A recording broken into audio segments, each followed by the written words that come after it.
My name is Diana Azevedo from the Federal University of Ceará, Brazil. I was very honored and flattered when Wladek Rudzinski sent me an email asking me whether I would chair this session and whether I would say a couple of words about Giorgio. And on a second, I felt scared because I have known Giorgio for the last 6 years only, which is about nearly 10% of his academic life. So I had to look for a little help from my friends. And I kept asking lots of his friends that had contact with him along his long career about his work, his partnerships, his contributions to surface science. And I will start with something that a colleague, well, let's check if this works. One of his colleagues, Wilfred Tyson from the University of Wisconsin, very cleverly paraphrased Winston Churchill when he said, "Meeting Giorgio was like opening your first bottle of champagne, and knowing him was like drinking it." And I can say that my first sip of this glass of champagne was 2 Isaac meetings ago in Krakow in August 2006. And that's what I saw. A hugging bandana. Well, but very, very soon I realized he was much more than that. That was just the top of the iceberg. So, having said that, I hope I am able to be up for the task of telling you a little bit about the life of a wanderer and a fighter, his contributions as a scientist in surface science, also his role as an educator, the professor of professors, I would say, at the University of St. Louis. And last, but absolutely not least, a little bit about the human being, although not much needs to be added after the photos you saw. So to start with, Giorgio was a globetrotter actually. So he was born in Modena, which is north center Italy. His weird name comes from his Croatian origins. His father was a Croatian and died at a very early age. And that forced Giorgio and his mother and another brother to move to another place in Italy, to the city of Massalubrense, which is close to Naples, where there was a group of the family that could support them better. But then, in another moment, they took a 1-month trip by ship to Argentina in 1956. And Giorgio sometimes tells me this story that thanks to a stop they made somewhere in the Caribbean or in the Atlantic Ocean, they got all the supply they could of bananas, and that made them finish the trip safely.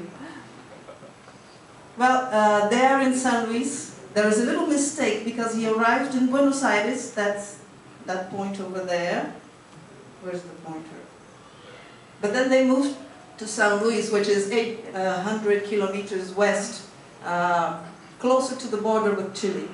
And there he grew up and got married and started studying physics at the University of Cuyo by then.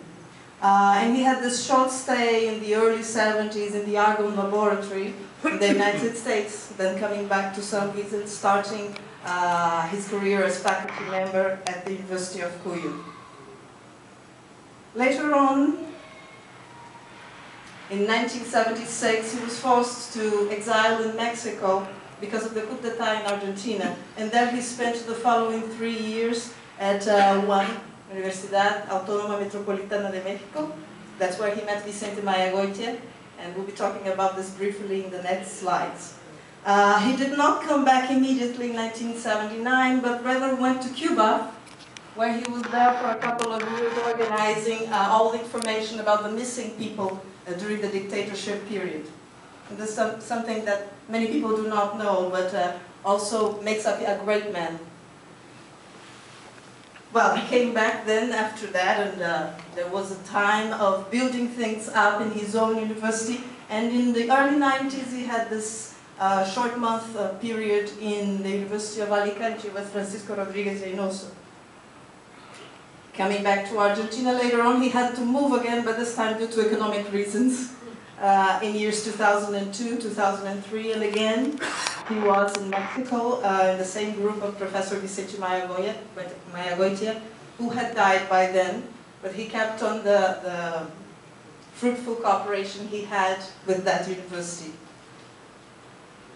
In the last 5 years, he has been moving back and forth from São Luís to Fortaleza in Brazil, and also a couple of trips to Bogotá.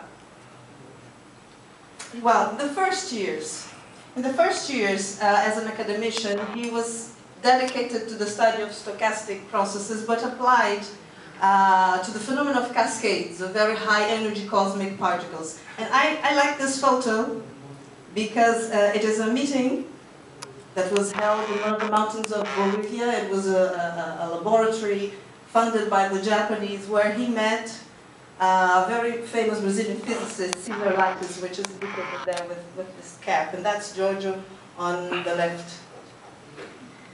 But later on, in 1975, or in the mid-70s, possibly looking ahead in the future and seeing more possibilities either for funding and application of his studies, he changed the direction of his research by applying the formalism of stochastic processes and statistical mechanics to the study of molecular processes on solid surfaces.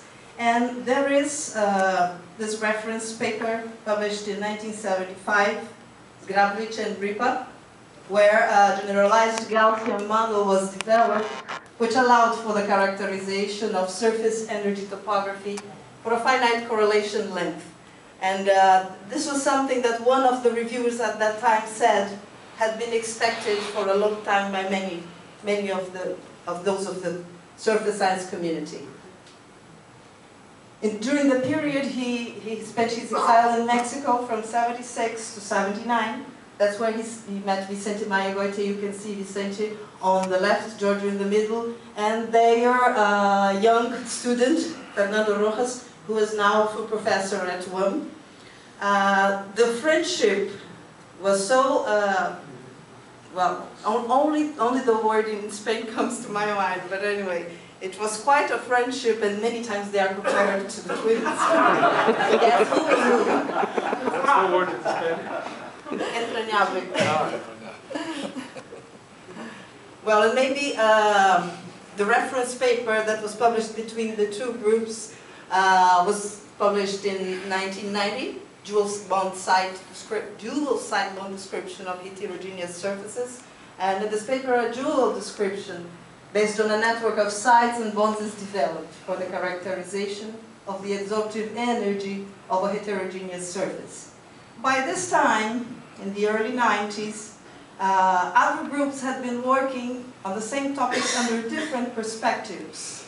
And Professor Brzezinski contacted GiorgioZgrablich and Vicente Mayagoite because they found they had common research interests. And this resulted in the first ISAC meeting in 1992 in GiorgioZgrablich, and also in a very famous monograph, many of you know about it, that was published, or that was edited by Brzezinski, Zgrablich, and William Steele. Well, this is just the two of them in one of the ISAC meetings. I guess this is in the salt mines where we're going tomorrow. Yeah. Okay, the little help from my friends included some famous experimentalists, because later on, Giorgio started dedicating himself to applying molecular simulation to explain experimental observations, especially from catalysis. So you see him on this photo with Wilfred Teisel from the University of Wisconsin, USA. And one of the illustrative papers of their cooperation is this one, the reaction pathway for benzene synthesis from acetylene catalyzed by palladium. I mean, this is the topic, and the following is the paper that was published in 1993. And lately, they have been also cooperating on the understanding of fundamentals of chirocatalysis. And I include another testimony from Wilfred Teisel. And I can tell the same thing because I am an experimentalist myself. He was a superb and creative scientist with remarkable insights into physical phenomena. And he had a remarkable knack for identifying the essence of a problem and distilling it down to its fundamentals. More or less the same opinion is shared by Francisco Zaera, that is indicated in this photo in one of the conferences he organized. That was the time that Giorgio started working, trying to explain the mechanism behind TPD experiments, TPR experiments. And one of the illustrative papers has this title, The Evidence of the Formation of Nitrogen Islands on Rhodium Surfaces.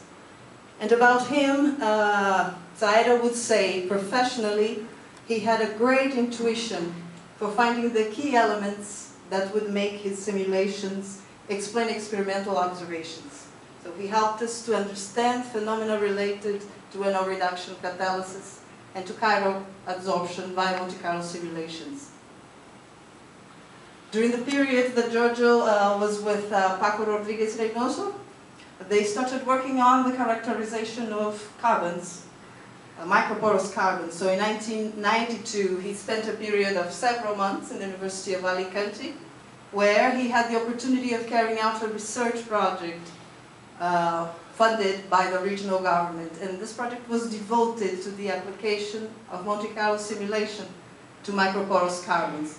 This resulted in this paper that is also considered reference. This was the paper that triggered, for instance, the cooperation he had with my university. It was published in the year 1998. Okay, these graphs you can easily find if you look for GiorgioZgrablich in SI Web of Science. And when you look at the index publications and the citations, you can compare that with his life. So those were the early years, from 1965, when he became a faculty member at the University of Cuyo, up to the period when he had to exile. The following years that he spent in Mexico, where the collaboration with Professor Maya Goitia started. Then you have this gap, which is precisely the period that he fought for human rights in Cuba. Coming back again to Argentina and starting it over, then you can see this increase both in the number of publications and in the citations. I would call the 90s the productive decade, or the productive years. And finally, for the last years, the consolidation, which I shall tell you a little bit about these later periods. And in between, that was the other period that he spent in Mexico. Okay, just figures, which is, for a Latin American scientist, very representative. He was awarded recently, in 2010, by, you can see, the President of Argentina, Cristina Kirchner. He received the Bernardo José Award for his trajectory as a scientist. And on the bottom, you can also see another award that he received from the National Academy of Physical, Natural and Exact Sciences in the year 1998. And it's also important to say that he presided the Physics Society in Argentina for 2 years, from 2006 to 2008. In 2003, he also received another award, the John Simon Guggenheim Award. And last year, a special issue, a fast-reach issue, was published in Adsorption Science and Technology. Well, Celio, who was one of the guest editors and is present here, possibly can tell a bit more about it, but we did not expect so many contributions as to fill 4 issues. So those are the issues of June, 2 issues in June, July, and August, with contributions from, well, different people, colleagues, and so on. It was guest edited by Celio from Brazil, Katsumi Kaneko from Japan, Francisco Rodriguez Reynoso from Spain. So take a look at it if you have a chance. We planned to officially show the special issue, and we did so, but unfortunately he had already passed away this year in May. The first Ibero-American Symposium on Adsorption was held there in Brazil, and by this time we had the opportunity to officially show this edition. Okay, we also have the pleasure to have these scans of handmade annotations of his course on statistical mechanics. And with that, I would like to say some words about the role of Giorgio as an educator. He had the chance, very luckily, to publish all this. It's a title in Spanish. It was published, it was printed by the Autonomous University of Mexico. And here you can find Giorgio by the day the book was officially delivered to the public. And that was his first PhD student? Yes? José Luis Salas? Oops. Back. And his wife, who also happened to be one of his PhD students, in the last 2 years she finished her thesis. And this makes me come to the topic of the role of Giorgio at the University of San Luis. So this was the day that he was awarded the National Prize by the President of Argentina, and he had the presence of some of his most brilliant disciples, or most outstanding ones. You can see Jose over there, and Karim. Well, the order of appearance is shown up there. So we have no less than the rector himself of the university, and all the other ones also have key positions at the University of San Luis. From 70 to 74, Giorgio was the director of a research group on stochastic processes. Then in the following years, director of research group on gas absorption on porous solids. Then there was his exile in Mexico. When he came back, he started what is a laboratory of surface science and porous media, LACSUMP. In 2008, he creates and directs the Institute of Applied Physics. He is nominated emeritus professor in 2008. And for the last 3 years or so of his life, he was the director of a pool of laboratories of excellence in the University of San Luis that was funded by the CONICET, which would be the official government agency to fund research. Also in Mexico, especially in the first period he spent there, he had a key importance in creating graduate programs. He was the first lecturer on statistical thermodynamics there at the University of Mexico. He supervised a couple of theses as well. So there is Giorgio's fingerprint there at that university, and that can be seen as he was nominated GiorgioZgrablich Professor in 2003, and recently, Dr. Honoris Causa in Memoriam. At UFC Brazil, as I told you, the paper he published with Francisco Rodrigues Reynoso in a way triggered the cooperation we had for the last 5 years on modeling and experiments on gas absorption equilibria applied to the characterization of surface heterogeneities or geometric heterogeneities, and all this usually applied to separation and storage processes. It was a short time that we had a cooperation together, but it was enough to have 12 graduate students moving back and forth, Brazil and Argentina, and about 10 journal publications. He was a visiting professor. I have the pleasure to say that we had such a scientist in our university from January to July 2008. And maybe the most representative paper is a paper that was published in Applied Surface Science. That was the special issue of the last ISAC meeting. And also talking about his role as an educator, in 1997 he had the idea, which is very similar to what Władek Brudzinski did in Poland. So as it was quite difficult to fund people, students, to travel to the USA and to Europe, where most of the conferences would be held. So he had the idea of bringing distinguished scientists to San Luis. So in 1997, this was a school on complex systems, and it was very successful, and a book was edited on the contributions of those scientists to this event. And in the same, with the same spirit, actually, in 1994, after having met Wilfried Teisel, which I have mentioned several times, they decided well, it was Giorgio's idea, I think, to celebrate the 500th anniversary of the city of San Luis in a scientific manner. Can you imagine that? So taking this reason or this motivation, he organized another workshop, another school, and I think Richard Lambert was there, and who else? Francisco Saera.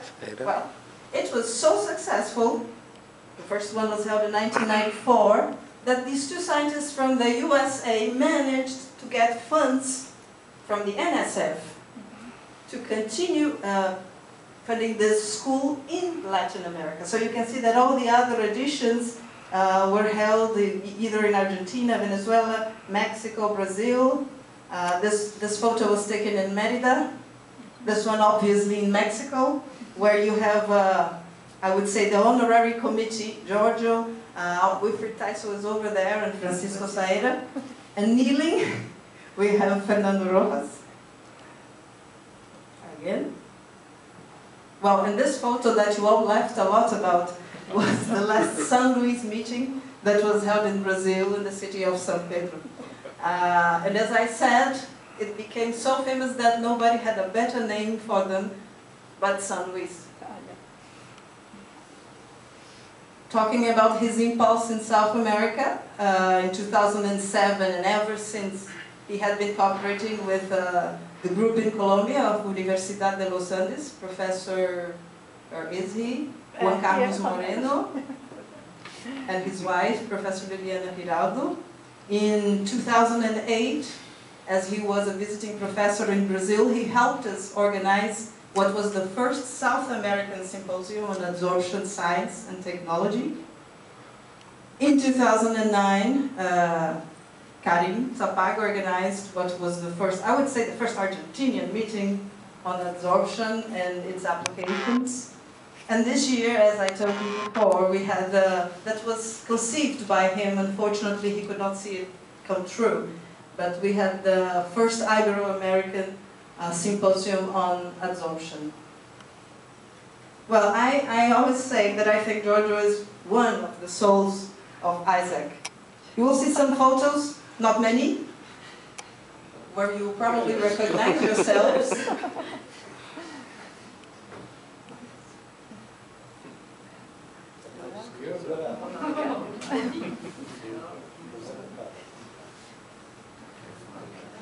Okay, I'm coming to the end of this talk.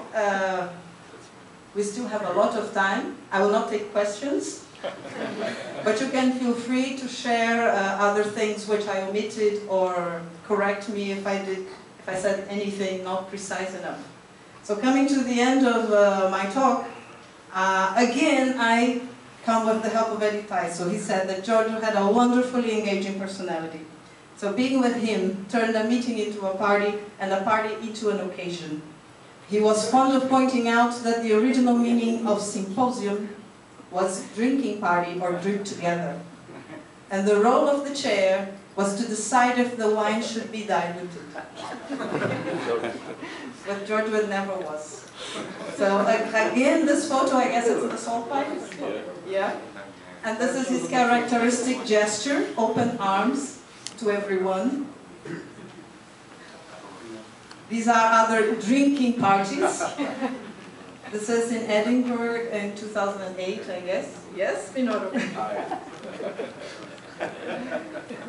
This was in the other COPs last year. And Giorgio's not here because he was taking the photograph, I guess, but this is in Argentina. I wanted to bring all the next speakers of this session. Unfortunately, I could not find a photo with Professor Stadiotis, but these are the next ones to speak. Well, his last years, maybe some of you do not know, he was diagnosed with colon cancer in November 2008. He got treated, operated, went under chemotherapy, but did lots of things, even in this condition. He founded the Institute of Applied Physics and the Center for Science and Technology in the same year. He directed very actively a Brazil-Argentina cooperation. He was awarded in this period. Until that in 2010, cancer metastases in the liver were found, but he kept on fighting and working on the first Ibero-American meeting on absorption that was held this year. Well, these are some of the last public appearances of Giorgio. This was COPS in Dresden last year, and a workshop that happened in Paris following it. And I want to leave you this.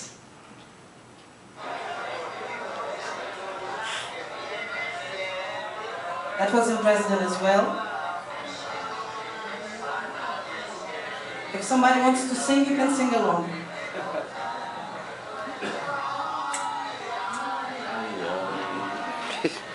Canta y no llores, porque cantando se alegran cielito mío los corazones. Ay, ay, ay, ay, canta y no llores, porque cantando se alegran cielito mío los corazones. Oh, yeah. Well, talking a little bit about the inheritance that he left or his legacy.